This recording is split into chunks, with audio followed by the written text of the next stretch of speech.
Azərbaycanda azad söz demək qəti qadağandır.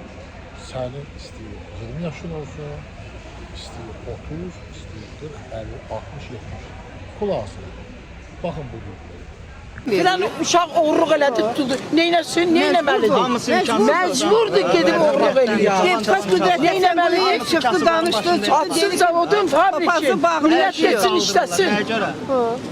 Cavan işləsin. 45 il işləmişəm. Nə pensiya verir mənə? Neynə, o pensiyayla mən dolana bilmirəm, yiyə bilmirəm, giyə bilmirəm. Qoy aparsın. Gedirəm. Qoy. Sarmadın soyadınızı deyin də mümkün. 39 76 yaşım var.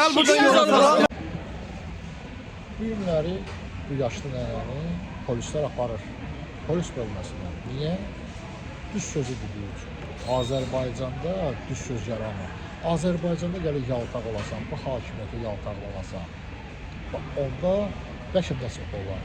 Amma elə ki, sən düz söz deyirsənsə, sən olursan avtomatik vətən xaini. Tutardı getdi. Nə üçün? Çünki bu hakimiyyət ondan qorxur. Ondan qorxur ki, Azərbaycan vətəndaşları ayrılıb, sabah bu hakimiyyəti devirər. Bu gecə tezi bu baş verəcək. Gecə tezi bu hakimiyyət öz cəzasını alacaq. Çünki bu hakimiyyət Azərbaycan xalqının körpəsini, cavanını, yaşlısının cibinə girir. Ona görə də Azərbaycanda bu günləri çalışan o polislərə bizim demək istəyirəm ki, öz vəzifənizi ləyaqətlə icra edin. Ki sabah ondan peşmançılıq hissi duymayasınız. Sabah məhkəmə qarşısına çıxmayasınız törətdiyiniz cinayətlərə görə. Sizinlə mən Orxan Ağayev, Hüseyin TV.